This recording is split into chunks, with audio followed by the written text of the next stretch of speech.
আমরা যেহেতু এটা একটা অপহরণের ঘটনা, অপহরণকারীদেরকে ধরার পরে আমরা তাদের সাথে প্রাথমিকভাবে কথা বলে এই মূর্তি পাচার এবং ধাতব মুদ্রা পাচারের বিষয়টি জানতে পেরেছি।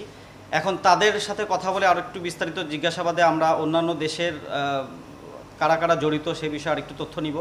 আমরা এখন আসলে খুবই প্রাথমিক অবস্থা এই বিষয়ে আরও বিস্তারিত মন্তব্য করার জন্য আমরা আরেকটু খুঁজে দেখব। যেটি আমরা জানতে পেরেছি মূলত 15 থেকে 17 এই 2 বছরের সময়কালে তিনি তার যেই অবৈধ ব্যবসা সেটি সফলভাবে পরিচালনা করে আসছিলেন। এর পরবর্তীতে আইন শৃঙ্খলা বাহিনীর যে তৎপরতা, সেই তৎপরতার কারণে 17 সালের পরবর্তীতে তিনি এই পেশার সাথে সরাসরি ওইভাবে জড়িত ছিলেন না বা এই কাজগুলি তিনি পরবর্তীতে আর পরিচালনা করেননি। তবে তার যে 95 লক্ষ টাকা হাতিয়ে নিয়েছিল মোস্তফা হাওলাদার, সেই টাকাটা উদ্ধার করাই তার মূল লক্ষ্য ছিল, যার কারণে তিনি এই অপহরণের কাজটি করেছিলেন। ভিকটিম আনোয়ার হোসেনের সাথে আমরা কথা বলেছি।